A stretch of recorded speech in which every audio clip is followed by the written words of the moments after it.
have just about killed me with that. Oh, oh my goodness. I just love this man, you all. I'm coming up in just a couple of minutes, but Arun Gupta is one of my favorite people in the world, and I cannot wait to taste his food. He is a world class chef, but he's a brilliant independent reporter. He's been on the show before. I can't get him here as much as I want because he's busy working. So there we go. But I want you to see this wonderful new documentary, Occupy Wall Street, An American Dream. And he and his partner, uh, they Michelle pulled it together. Fawcett. Absolutely. And for her 18-year-old, was it nephew? Mm-hmm. And Mm-hmm. I said, that is so interesting because one of my closest friends passed, and his last event was the he said, "What shall we tell our children?" And so when I saw that, it really, it touched me. It touched me so. So we're going to come on in. Oh boy, it's a lot. Okay. And we're up in five. Hey, everybody. Welcome to the Santita Jackson Show here on AM 950 Radio, the voice of progressive Minnesota. It is a joy to be with you today as we really work out the big issues of the day. We are moving into, by the time this is broadcast, the 29th day of a government shutdown. And so I said, let me step back and let's look at what's driving it. We say it's healthcare. Now we're looking at food. SNAP benefits will be cut off as of Saturday, November 1st. But the fact is, if we look at healthcare, we've got to look at the fact that we're not talking about a universal single payer system. We should not go back to where we were. Nobody wants that. Everybody wants change, right? You need a Mm-hmm. universal single payer system. You need a Medicare for all. You need everybody in, nobody out. How about that? COVID showed you that. What we're looking for right now is to pay off the health insurance industry. The same industry that turns you down when you have stage 4 cancer and you need treatment, and they tell you, "We'll think about it." This is the same system that is going to deny 42 million people access to food. Now that's just those who carry the link card and you have that needs to be loaded up. Everybody's feeding somebody else. So double that, triple that, quintuple that. That could be 84 million people, 126 million people, 168 million people, 210 million people, 252 million people. 1 in 4 American children depend upon SNAP. 1 in 4. If you pull SNAP out the system, you're pulling $9 billion out the system immediately. For every dollar you give to a SNAP recipient, they put $1.50, $1.80 back into the system. You're going to see grocery stores close, everybody. That means cashiers are going to be out of work. Stocking personnel will be out of work. Butchers will be out of work. This is disastrous. And many of us are still excited about No Kings. And I am excited too. I think it was great. It's great to see Americans excited. But let's really see what was really going on there. I saw my dear, dear friend Arun Gupta, this brilliant investigative reporter. You've read him. I can't believe it. They actually let him in the New York Times. He's a guy of the Raw Story and all these great, great media outlets. He and Michelle Fawcett, his partner, have a tremendous documentary, Occupy Wall Street, An American Dream. What happened to that dream? You have the Tea Party, they were co opted by the Republicans. Occupy Wall Street, many people say, well, that was co opted by the Democrats. In the meantime, what happened? What about this American dream? What about that moment in 2011 in which everybody was galvanized by all of these people in Wall Street, on Wall Street? What about No Kings? Which, Arun, I just cracked up, but I subscribe to you. What did you say? This is, let me get it right. No Kings is a Democratic Party AstroTurf movement. Ouch. I love you. I love you. I love you. I love you. So help me to understand. Number one, welcome back to the show, my dear, dear Thank you. friend. Help me to understand. Let's start with this. Let's start with this documentary. and then we can work our way back to No Kings. Because I think the documentary and what you were able to capture about the No Kings, what you were able to capture about Occupy Wall Street. I mean, and I remember Occupied Wall Street, your newspaper. I mean, I was Mm-hmm. keeping up with everything, and I was excited. And I said, "Oh, we're in a moment. I'm so excited. I can't take it." And we keep getting to these moments, but we get co-opted and we get stuck. So, tell us about this documentary that Michelle Fawcett. I understand that she wanted to be able to talk about Occupy Wall Street to someone who would not have remembered it. Her Mm-hmm. nephew, her 18-year-old nephew. And it's just Mm-hmm. makes me think of, what do you tell the children? Mm-hmm. Mm-hmm. So, welcome back, my dear friend, Thank world you. class chef and brilliant, brilliant world class journalist. We need so many more of you. What about this Occupy Wall Street, an American dream? An American dream? So many people are frightened by it. What do you mean by that? So I so we go back to 2011, and we're in the throes of this terrible economic crisis, and that's still going on, right? It's Wall Street.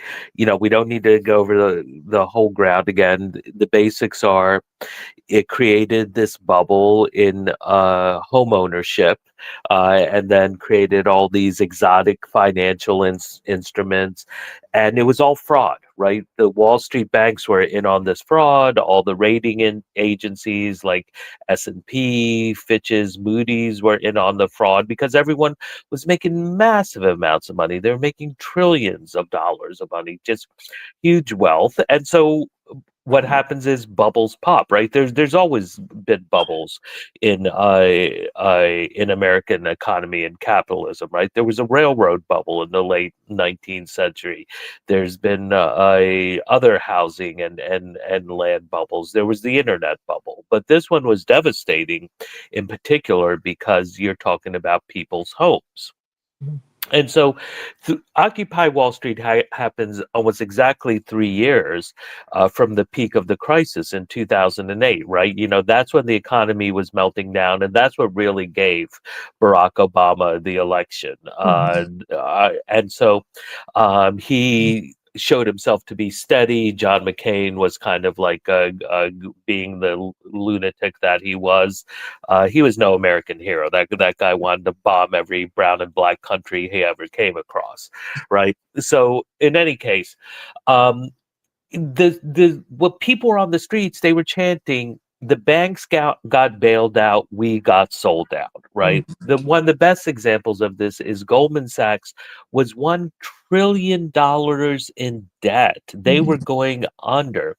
The Bush administration and then the Obama administration, they created over 70 different bailout programs through the US Treasury, through the Federal Reserve, through the Commerce Department, on and on and on, through Congress, and they basically put up something like over $30 trillion. Now, this was just a lot of this was different types of loan guarantees, things to support like different types of markets, like what's called the money market, and on and on. But it was also a large transfer of wealth from the public to the 1%. And so finally, there's all this kind of like rage, and it creates, it expresses itself with Occupy Wall Street. And there were all these occupations going on in 2011. There was a Wisconsin uprising where workers rose up against their right wing governor, Scott Walker, who was trying to outlaw unions. There was the Arab Spring, the overthrow of dictatorships in Tunisia and Egypt. There were different like popular revolts in Greece and Spain, right? And so then it comes to the US. And I was out there from day one, right? And I thought it's just going to be a couple of dozen people and they'll get swept away after a few days. But it kept growing and growing. And then there were a couple of different police attacks. One, these women who were pepper sprayed in Union Square, which is, about a mile or so away from where the Occupy Wall Street was. They were doing a march, and that went viral, right? It was all over the TV. And then the movement exploded in New York City. I was going down every day. I came down on the Monday.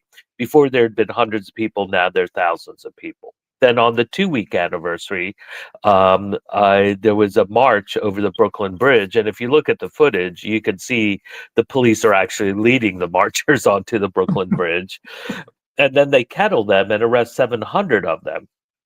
And this was kind of like what happened in Cairo, that the repression just actually made the movement stronger. Then the movement explodes around the country. Suddenly, there's hundreds of camps popping up all over the country. And usually, politicians will, like, send in the cops, but they didn't know what was going on. So they were letting them take public spaces. And my partner, Michelle, this was all her idea. She's like, we should drive around the country and cover this. This is a remarkable moment. And we expected there would be all these journalists who were going to do that. We were the only ones. We were the only journalists. And that's I want to say this for any young journalists out there. If you haven't ever have an idea about doing something, go ahead and do it. Mm. Don't think other people are going to do it. And the other important thing is go talk to the people. Don't sit behind a computer. Don't be on Facebook and TikTok. Go out in the streets. Go where people are and talk to them and listen to them. And Why? that's what Why is that because important? because you want to hear people for themselves. You want to hear where they're at. You want to hear their ideas. You want to hear what their lives are like, right? It's just like, oh, we can use this term Americans and blue and red, but it's much richer. It's much more different than that. Let me put it this way. It's like if all you ever ate was cold oatmeal, you would think food was terrible, right?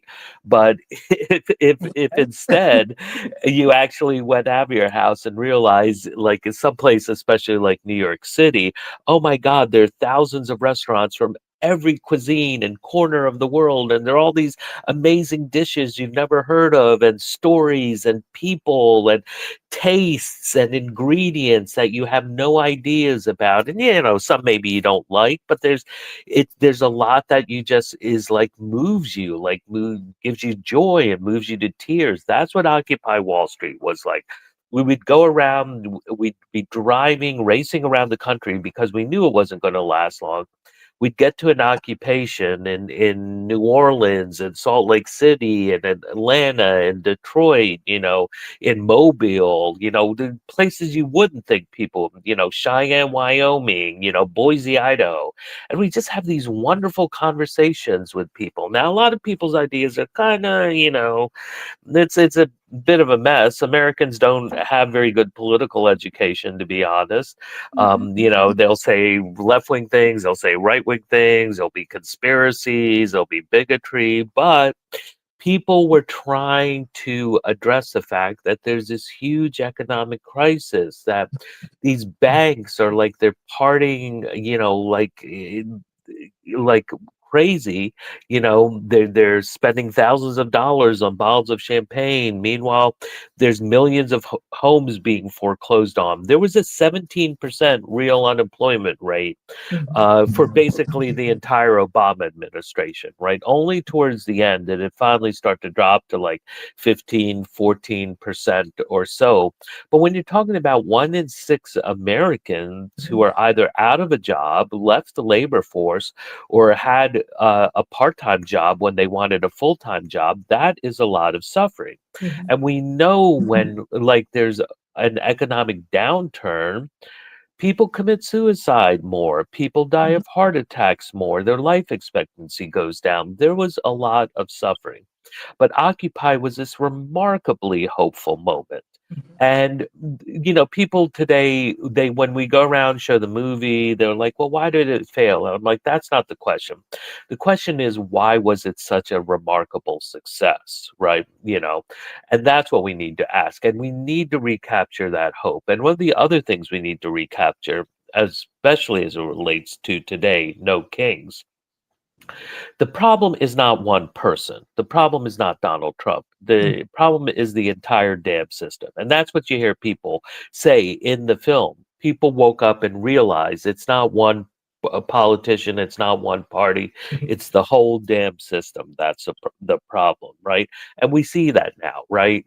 It's just like 15 years ago when Occupy Wall Street, 14 years ago, there were no centy billionaires, people worth $100 billion.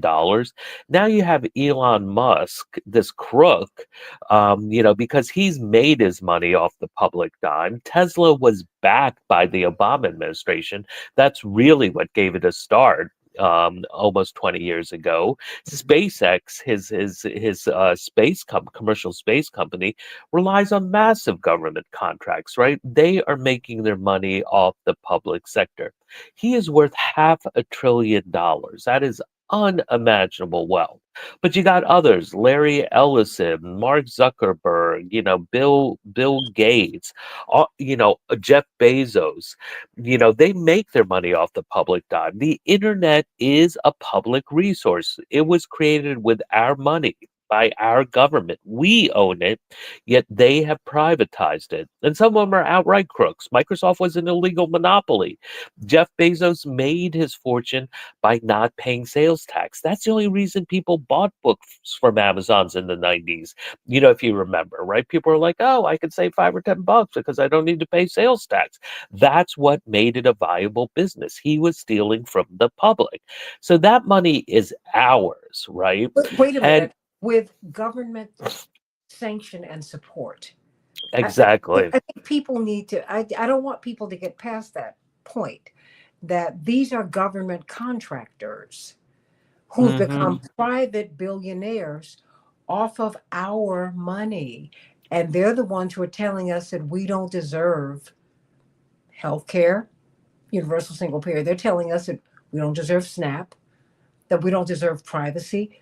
I'm just Hmm. helping with this, Arun, because I mean, do you Yeah. agree on something? That's exactly right. And then what they do is they use their money to buy politicians who will, we're going to cut the tax rate, we're going to cut the estate tax, we're going to cut capital gains tax, we're going to do all this. So then you get like, Warren Buffett and Jeff Bezos, whose secretaries are paying more taxes than they are, even though they're worth $100 billion, $200 billion. They have this is theft from us. Yeah, sure, they're smart guys, but there are lots of smart people in the world, and are they all worth, look at the people who came up with the mRNA vaccines. They're a lot more, done a hell of a lot more for humanity than all these tech billionaires combined. They're not being showered with hundreds of billions of dollars. Look at all the amazing artists, musicians, novelists, all the scientists, teachers. It's just like lots of brilliant people out there.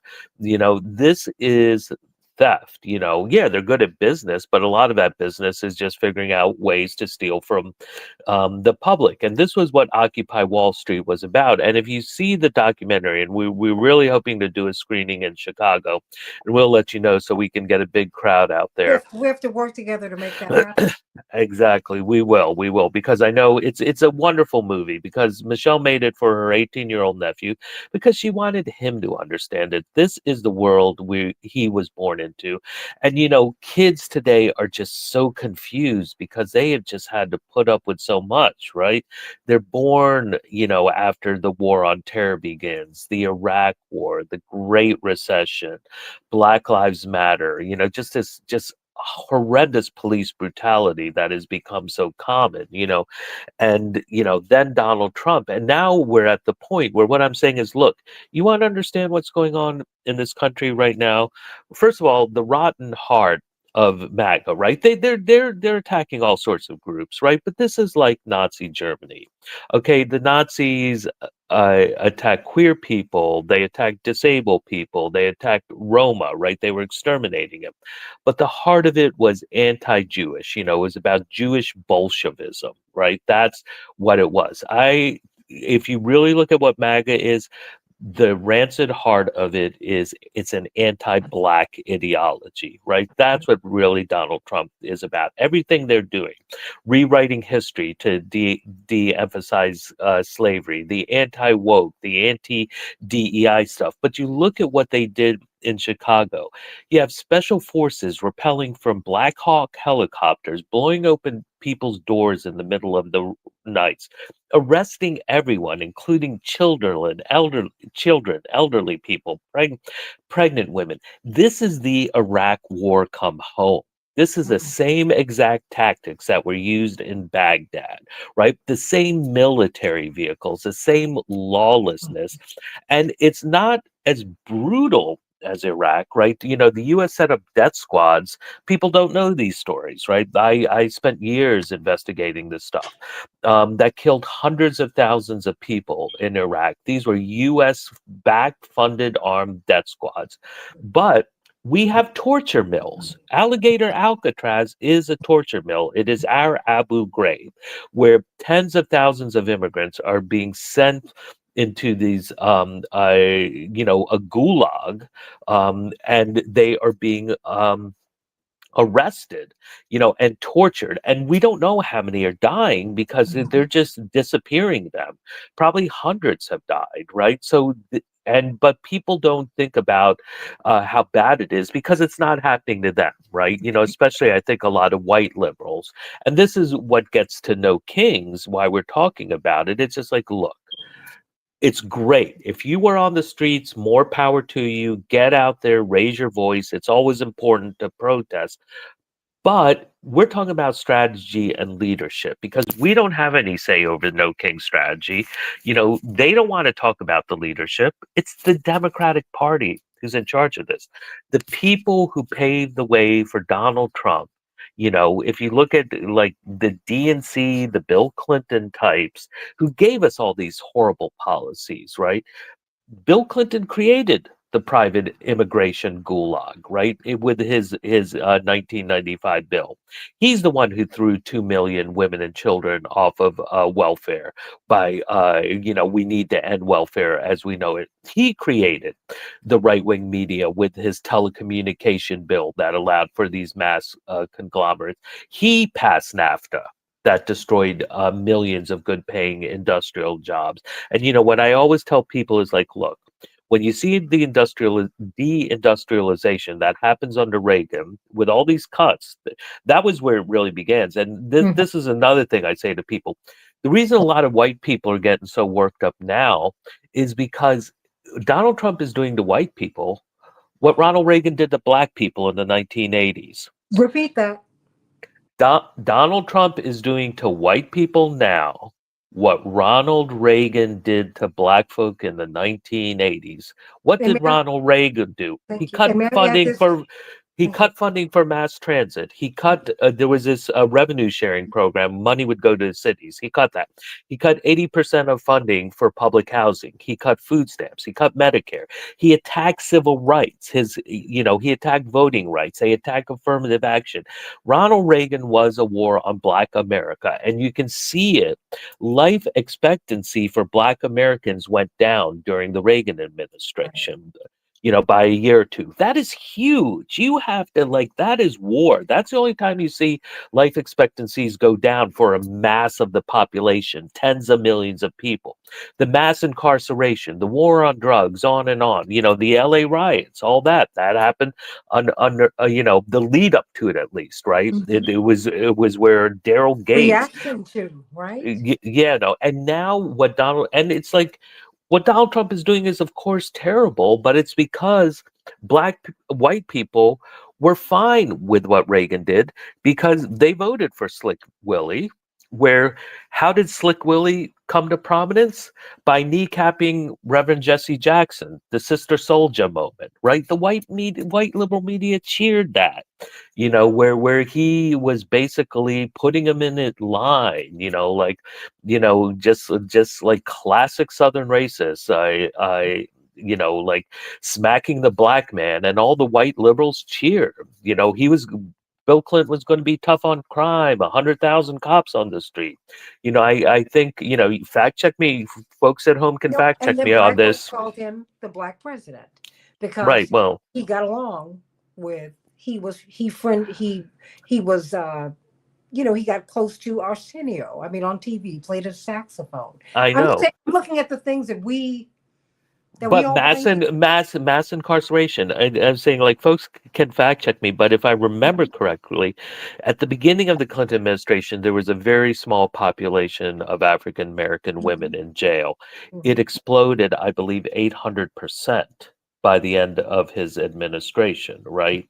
It's still not a huge population, but that did mean I tens of thousands of did. more black women who are in jail, incarcerated, and lower life expectancy. When you jail someone, you send the whole family to jail. Yes, you Everyone suffers. When the breadwinner goes to jail, family income drops by 50% that the following year. Right. So this was Slick Willie. He was the one who fulfilled the Reagan Revolution. And Barack was an inspiration, but his policies were not very good. He oversaw the Mhm. greatest destruction of black wealth in American history, with 2 million foreclosures that were illegal foreclosures that were caused by his program, right? Mhm. So we need to learn this history, because if we don't learn it, we don't learn how we got Donald Trump, right? Mhm. Barack Obama was a peace president. Well, at one point in 2011, 2012, he was illegally bombing seven Muslim majority black and brown countries. Okay. He expanded the war on terror. He expanded the illegal surveillance of all Americans. He did not prosecute one single bank executive, even though the FBI had all these cases ready to go. He even told them, I'm saving you from the crowd with pitchforks. He protected them, right? And look at what he's doing now, making hundreds of millions of dollars off Netflix and sitting free and easy. And he's finally spoken up a little bit, but I mean, come on. These are not the type of leaders we need. And this is what No Kings is doing. They are going to be marching everyone right to the polls next year. Vote blue no matter who. They are going back to the same disaster strategy that got us Donald Trump in the first place. We're talking with Arun Gupta, a brilliant investigative journalist. You've got to see his and Michelle Fawcett's new documentary. Got to get it to a city near you, or a city where you are, a town where you are. Occupy Wall Street, An American Dream. We need to go back to that so that we can understand, Arun, what happened. I mean, because that gets us to the astroturf moment of No Kings. Everyone's Hmm. excited, and I'm like you. I'm not. What we're doing is engaging in loving critique, Hmm. because we need to understand how we got here, the policies that got us here, and do not and separate your personal feelings for said political figure from their policies. The policies. That's why I keep going to, okay, we've everything shut down, but and you're saying we need our health care back. What health care? The number one driver of bankruptcies in the United States is the healthcare system that we've got. This is not working. Why aren't you asking for universal single payer? Oh, I don't want the government. The government is doing a giveaway to a private industry, which is bankrupting you. Help me, Hmm. Arun. Help me to understand. Why did you call this No Kings protest? You curmudgeon, you. Why did you call them? Why did you say that this was an astroturf moment for the Democratic Party? Lord help me, everybody. But Well, how? because it's not actually about changing anything. I think, like, one of the best examples I can give, like, I've spent a lot of time in Portland, Oregon, because that was the center of that's where really these fascist street gangs developed during the first Trump administration. Patriot Prayer, neo Confederates. Like, I was talking Mhm. to these guys who from the South who would come out, Mhm. who wanted to recreate the Confederacy, but Proud Boys, right? They turned Portland into their fight club because the police there are so racist. There was a neo-Nazi uh, who was a high-ranking officer in the Portland Police Department. And he was never fired, right? It's because you get out there, it has to do with the history, but Oregon was really founded as one of the most racist states in the country. I've read. It was all white. Black It, people's wa what? it was illegal for black people to even pass through the state until the 1870s, and it was then after that it was illegal for them to reside in the state. And I this is horrible, but I just want people to understand the history we're dealing with, that you don't get taught in textbooks, you don't get to see it on TV, you don't read in the newspaper. If a black person was caught residing in the state, the law was they would be publicly flogged every 6 months, and we're talking like early 1900s. This law was not overturned until like 1923, and even then there were still remnants of this law on the book, and it was finally overturned in 2004. But 35% of Oregon voters still voted to keep it. Right? This is because it has this like, oh, it's so liberal. Yes, there's a liberal element, but there's also this really ugly racist element. I've read the documents of the Oregon, the founding convention, some of the documents, and there were two things they agreed on. One was the extermination of Native Americans. The second was the exclusion of African Americans. Right. So in Portland now we have these beautiful protests at the ICE prison there. Right. People dressing up in all those animal costumes, frogs, unicorns. Everyone's seen those, right? Like no kings. People are parading around in them. And I was watching Rachel Maddow, and she was like doing this kind of very slick. She's very good, right? But her audience is a no kings demographic, and she's like, we're wearing these costumes, we are responding to ICE with humor and joy, and it was we. She's talking to her audience, and I'm thinking like, who the hell is we? Because what happened in Portland, No Kings was asked by the protesters to march down to the ICE prison on October 18th when they had the big protest to show solidarity with the immigrants who are being ethnically cleansed. And No Kings refused to do that. Say that So one more time. I don't want anyone to miss that. No Kings in Portland was asked to march to the ICE prison where they're brutalizing immigrants, where they're coming out attacking these protesters with all these weapons. They were asked to march down there to show solidarity with the immigrants, not the protesters. They're like, keep the focus on the immigrants. That's what matters. These brown and black immigrants, right? Who are being ripped from their families, who are being terrorized, who are being sent to their death, who are being tortured. No kings refuse to do that, but they're happy to like act like they're the ones who are confronting ICE by wearing these animal costumes, right? And so this is just kind of the worst type of performative politics, because you're taking it's stolen valor, right? That's Yeah. you're taking the efforts of these people who are putting their bodies on the line, right?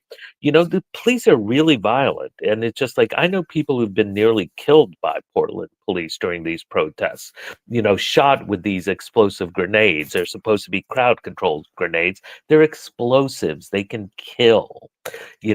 And so meanwhile, No Kings is refusing to show support. So it's just like, this is a real problem. And the other thing that I think is appalling, right? Kamala Harris. Now, I haven't read her book, but I'll say reportedly. I've heard reports that she basically admits she lost because of the support for the genocide, right? This tells you a lot, right? I was among those saying, there were so many people saying in 2024, back to the spring, 6 months, that the Democrats are going to lose if they don't stop the genocide. You know why? Because it was horrifying four different groups that are important to the Democratic Party. First of all, Muslim and Arab Americans. Secondly, young people and students. Third, progressives, leftists, but also fourth, a lot of African Americans, because they look at Israel and they're like, that's apartheid. We know that. This country invented apartheid. It was Jim Crow. Okay. We know this system, okay, of murder, of lynchings, of land theft, of stealing our businesses, of putting us in prisons and killing us. We know this. So a lot of African, because I'd read these random newspaper articles in the Washington Post, New York Times, Wall Street Journals, where they're interviewing reporters, and numerous times I would see like some black voter. It's just like, well, I can't support the Democrats because of the genocide in Gaza, right? And Ta-Nehisi Coate, who I've dumped on him, but he really, I think, has changed his tune, and he did that book where he's like, he went there and he's like, this is Jim Crow, right? So they were more committed to genocide than stopping fascism, right? And now no What does kings. fascism mean to black people? Come on. And What? fascism is extermination. It's Jim Crow. It's the system after chattel slavery that is robbing people's lives. Another thing I tell people is like, look, when I if you remember, I went to the 2016 Republican National Convention with Yeah. Donald Trump. I was interviewing delegates there. I was having a little fun with them. I was asking them, when was America last great? And they gave all sorts of answers, but in general, they agreed America went to hell with FDR, with the New Deal, which I thought was interesting. Mhm. And one of the delegates said America was last great with Calvin Coolidge, right? And he's like, taxes were low, there no regulation on free enterprise, blah, blah, blah. And I'm like, what else is going on in the 1920s, right? Calvin Coolidge was I think 24 to 28, 1924 to 28. What else is going on at that time? Or he was a little earlier because the other president died. Harding That's died, right. and then so in any case, this was the height of the Ku Klux Klan. This was their second great revival. This was the height of nativism. This was when the National Origins Act came in place and completely cut off immigration, except to countries like England, Norway, these Northern European white countries, which is exactly what Donald Trump wants to do. If you go back to 1900, that's when the Centers for Disease Control issues its first estimate of life expectancy in the US. For white Americans, it was 53 years old. Guess what it was for African Americans? Hmm. What? 33. A So generation. this So by 33, you're likely to be dead. Today you're kind of still a kid. If for me and you at least, if someone's 33, we're That's like, right. you're a kid. That's right. Absolutely. You're still wet behind the ears. And it's just like that's what they're nostalgic for. This violent white supremacy. And Adolf Hitler studied. He complimented America as the one country that got it right. They based fascism off of Jim Crow and the reservation system. South Africa came here to study. They sent officials to study the Jim Crow system. The, Absolutely. And to, the black leadership of the ANC studied our movements to figure out how to get out of it. But yep. but but to your point about immigration, if you don't mind, 'cause I came across several of these articles today. Then what does it mean when you have an Elon Musk and a Peter Thiel who are South Africans? I mean, Hmm. Peter Thiel is from Southern Africa, but all the frontline states were apartheid states. Yep. Yep. And now they Rhodesia. Hmm. Rhodesia, that's where he's from. And Hmm. what does it mean that now that they're shutting the doors for immigration, except to white South Africans, they're Hmm. the ones who are being welcomed to the United States? What does that say to you then at this time when it's not mentioned at the No Kings March, right? When they Yeah. won't go see ICE. Yeah. And at the No Kings March, they tell people to wear yellow, and they're telling them wear yellow for Ukraine, wear yellow for Hong Kong, but nothing about Gaza. Okay. And it's unbelievable to me. It's just like I've Yellow been for saying, Ukraine, yellow yeah, for, Hong Kong protests, and then and but nothing for God. nothing about Gaza, right? And so that's the thing. They're not saying no to fascism. They're not saying no to capitalism, right? It's just like, okay, I know people. They're entrepreneurs. I'm entrepreneurial. I've started newspapers, right? I have my food tour business, but it's capitalism that's destroying the planet, and it's just like capitalism keeps leading to fascism, right? Maybe we need to learn a little something like that. It's just like, yeah, capitalism, okay, great, we got smartphones, we got fancy cars and clothes and all that, but it's just like, if it's destroying the planet, what good are all these toys? We need a society where we share, right? And so it's just like, we are not naming the problem. No Kings is trying to make it all about Donald Trump.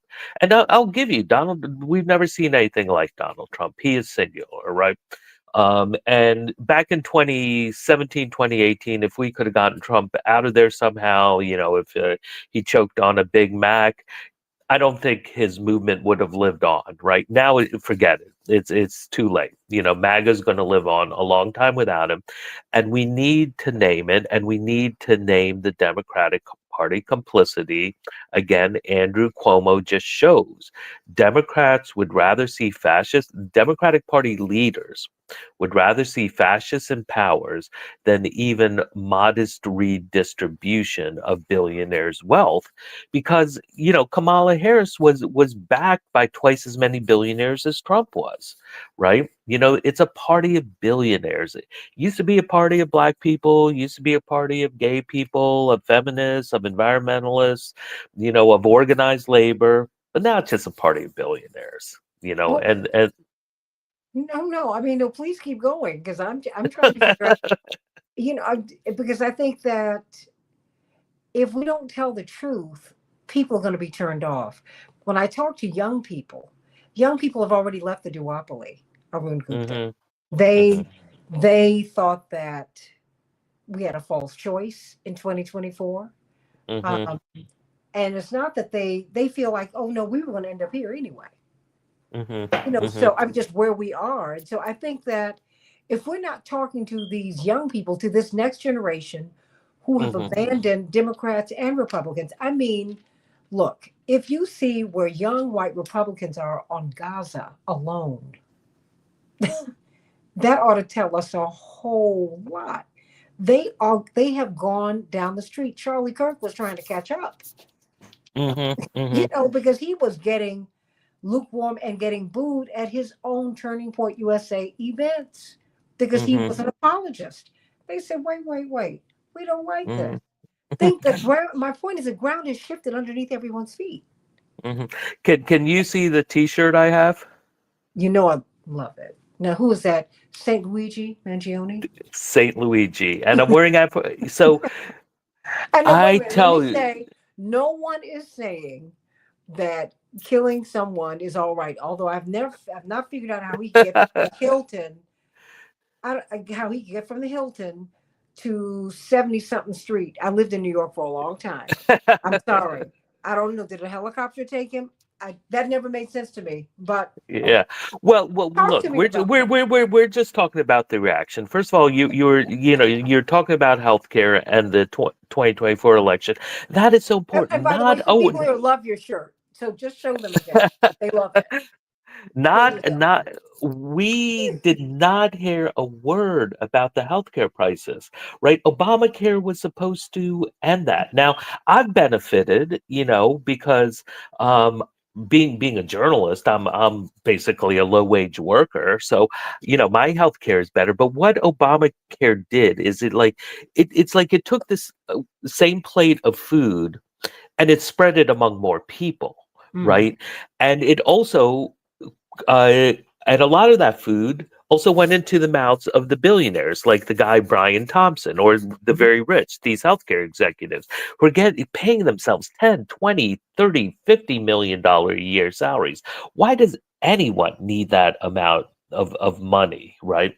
And so Obamacare did not solve that crisis of medical bankruptcy, of denial of claims, of inadequate care, of healthcare rationing, right? That's always like, oh, if you have like single payer, healthcare is going to be rationed. It's already rationed. You have to uh, you have to wait a month, 2 months to see a doctor. an important surgery could take 6 months. Denial of claims is rationing, the worst sort of rationing, right? And the thing is, the reason I wear this shirt is because people's reactions. So many young people. I have all these political T-shirts all the time in New York City. Random strangers. I love your T-shirt. I love your T-shirt. There was a poll about after Luigi allegedly shot that healthcare executive, and it broke it down by age. Do you support the killing of the healthcare executive? Now, over 66% of people said yes. I was surprised, like that many said yes. But you know what? Under 30, 40% supported it, right? And it's always this like, because I study society, where young people are at tells you where society is at, right? Because they are products of the society that produced them. Like getting back to Occupy Wall Street and my partner Michelle Fawcett making this for her 18-year-old nephew, right? You know, if kids are checked out, if kids, you know, are angry, alienated, it's not their fault, right? It's the society that's produced them.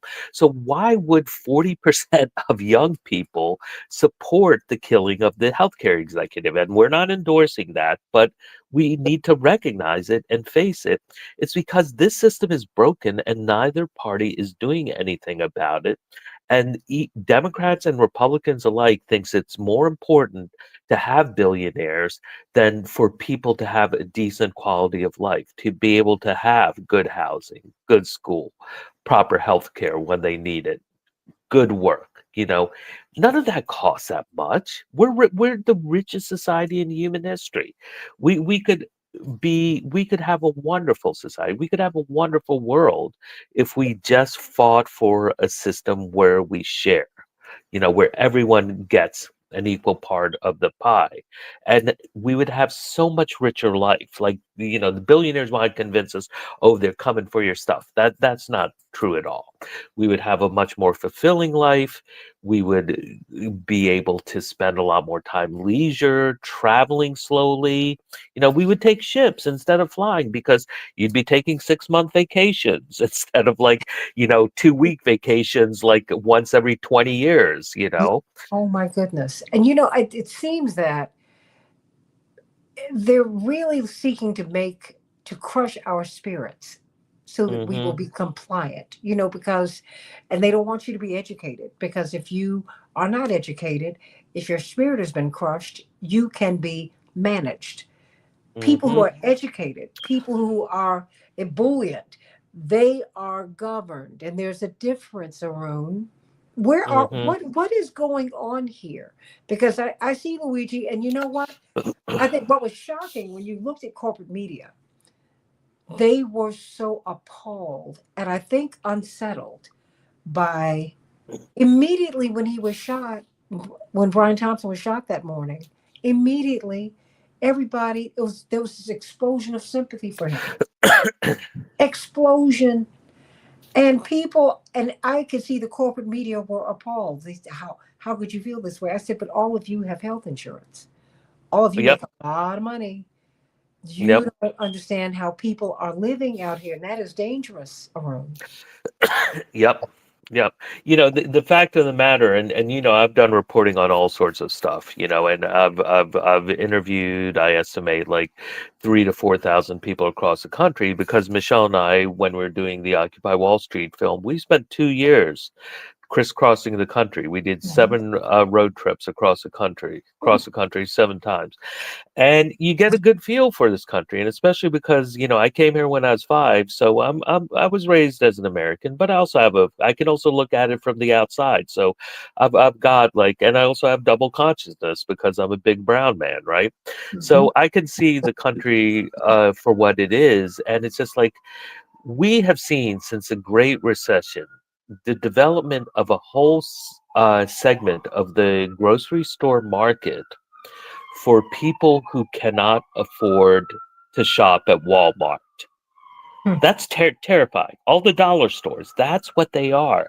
They are people who cannot afford to buy. And Walmart's dirt cheap, right? But it's still too expensive. And you go into these dollar stores, Dollar Tree, Family Dollar, Dollar General, and the first time I ever went in one, I spent 2 hours in the grocery aisles because I was fascinated. I was appalled, but I was just like, "Oh my God," I mean, like, how many, and I would see people coming in, and it's just all this terrible food.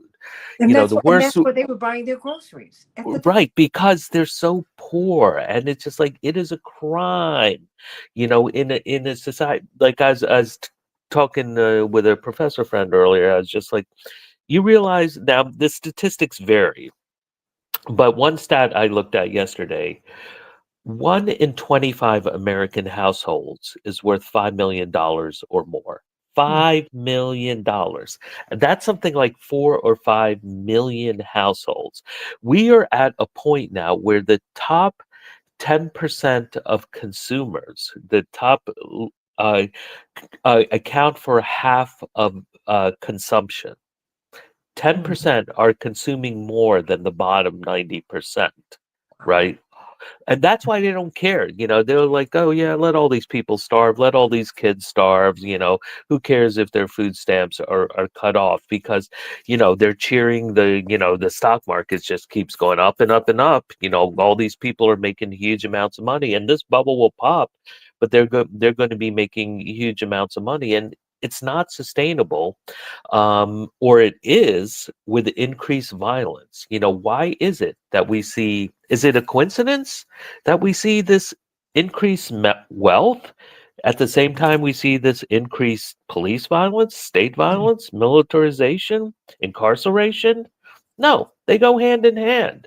You know, so don't think that you're going to be like the next Jay Z, or the next Oprah, or the next Elon, or no, it's just like that. That's not, you're not going to be that, right? Mhm. We need to support human politics, Mhm. fundamentally, politics that support all of us, right? And don't leave anyone behind.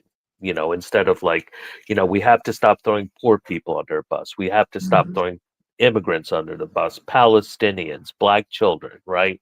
The elderly. We need to support everyone. If there's anyone who should be thrown under a bus, it's fascists and billionaires. But that. And make sure they don't fall in the manhole. But let me ask you this before we go. What you traverse the country 7 times, Mhm. talking to people. You have this magnificent documentary, Occupy Wall Street, an American Dream. I thought that Mhm. was it was a wonderful coupling because that is the Mhm. dream, right? What is your takeaway? And we're going to work together to get you to Chicago because we can work together with Rainbow Push and other organizations. Oh, that would be Yeah, wonderful. we should do that. We will do that. Well, but what is your takeaway, particularly at this moment? Because I think I listen to C-SPAN in the morning when they have that first open hour, and I hear a lot of people who are very supportive of the government shutdown. A lot of people are saying I'm losing my money, but many people are saying, "Look, I can't afford health care. I need I need relief." I Mhm. think that was among the opening lines of my father's 1984 convention speech, Mm. July 17, 1984. He said, "My constituents are the damned and the dispossessed. They are restless and they seek relief." Mhm. Mhm. So what Michelle did, it's a wonderful movie. It's very DIY. She has all this unique footage. Like, when people remember Occupy Wall Street, they think New York City and Oakland. Those were the Mhm. ones that they were kind of the stars, right? Oakland had this, there was a lot of police violence there, and there was a big general strike, where the city was shut down. It was a beautiful moment, right? But what we have is all this footage from across the country, like places, like I said, you wouldn't think there'd even be occupies, like Nashville, Lexington, Boise, Tulsa. It's just like the deepest red states, and then like these Rust Belt states: Youngstown, Allentown, Pittsburgh, Cleveland, Detroit. And But what she does is she builds it on her story and her family's story about how they lived the American dream, right? But what was the American dream? Her dad worked for the post office, and I'm sure many people many of your listeners, they might have worked for a post office or had a mom or an uncle or a cousin work for the post office. Fathers. Yeah. This used to be a good job, that you could raise a family on, right? And so she tells a story. She tells a story about the postal strike in the early 1970s, right? Because they were being paid so little, and they won higher wages, more benefits, and more labor rights. And because of that, they were able, also with the help of the GI Bill, because her dad was a vet, to be able to buy a little house, right? And to send their kids to college, right? This was the American dream, that one generation will do better than the next, and that, your kids, you may have to work this hard job, but your kids can be scholars and teachers and doctors, people who are making, a beautiful society. But, this dream was killed. It was killed by Ronald Reagan. When people ask me, like, what went wrong? I'm like, you want to know what went wrong? It's two things: Ronald Reagan and the internet. Okay.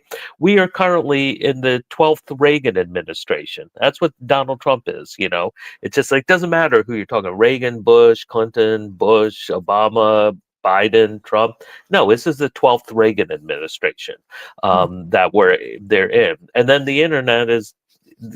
I have friends who became very wealthy off the internet, who now say, like, the internet was not a good idea. You know, we Mhm. can't control it, but clearly, I don't think it hasn't been good for humanity. Smartphones have not been good for humanity. Oh no, Uh, 'cause they're not wise. They're smart, but they're not yeah, wise, and I mean, yeah, yeah. they get the human component. So, what she's telling is really the story, what happened to the American dream. And Occupy was there was a new dream that was developing in Occupy Wall Street, right? And we need to create a new American dream that includes everyone, right? And but we also, I'm an internationalist, right? We're not like, we can't treat America as one ship on the water. There are a lot of ships on the water, right? And we need to make sure everyone in the world is healthy, right? And that's how we have a good society here at home and abroad. Or we have a violent society, or we descend into barbarism, and more that's what we're seeing, right? We're seeing the Iraq war come home, and my fear is, if we don't do something to stop this fundamentally, we're going to see the Gaza war come home 20 years from now, What do you right? Well, that you'll start to see extermination. And by that, I mean especially on the borders, because, I've been down, like Michelle and I, we've been mean? down and reported on those refugee camps in Mexico, where there are thousands of migrants. And those, when we got there, from the first moment I stepped foot in these camps, I'm like, these are how concentration camps begin. These are how death camps begin. And, when we don't talk about the climate crisis, right? There's this devastating hurricane that's barreling towards these, low income black countries, Jamaica, right? Jamaica, Right. yeah. And it's just like, and it's nearly November. What is it? What on earth is a Category 5 hurricane happening in this late? It's because of the climate catastrophe, right? And so when these glaciers melt, when these societies, like, you know Latin America, there's still lots and lots. A lot of these societies are almost majority peasants, subsistence farmers. What happens when there's no water? That the heat's killing the crops. They're invasive species, right?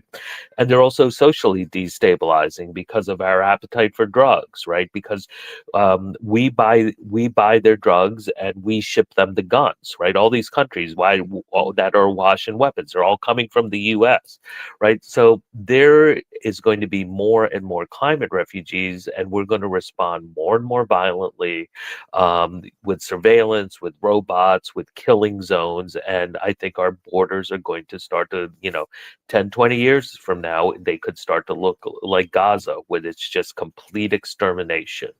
And then that comes home to the interior, you know? Well, Dr. King did say that the bombs we drop overseas will explode at home. Exactly. He was a Every, prophet. oh my goodness. The documentary, how can everybody who's listening appeal to you so they can get Occupy Wall Street and American Dream? Well, we're figuring out how to put it up online right now. We're I hosting screenings. We have ones planned for Ithaca and Youngstown, but like I said, we're really hoping to do one in Chicago sometime soon. So we'll work on that. Maybe we can have a couple of screenings because Yeah. Chicago's a big town, you know. But And there are a yeah, lot of organizations. I mean, I think of If Not Now, I think of all these people hmm who you in these Times magazine. There are a lot of people we should reach out to and exactly. make this work and make Yeah, this work. AM 950 Radio, the voice of progressive Minnesota, everybody, and Occupy Wall Street, an American Dream. You've got to get this documentary, and we've got to spread the word because this is about us. It's for us. What else can you say? exactly. Salute to everybody. The brilliant chef and my dear friend, my brother beloved. AM 950 Radio, the voice of progressive Minnesota.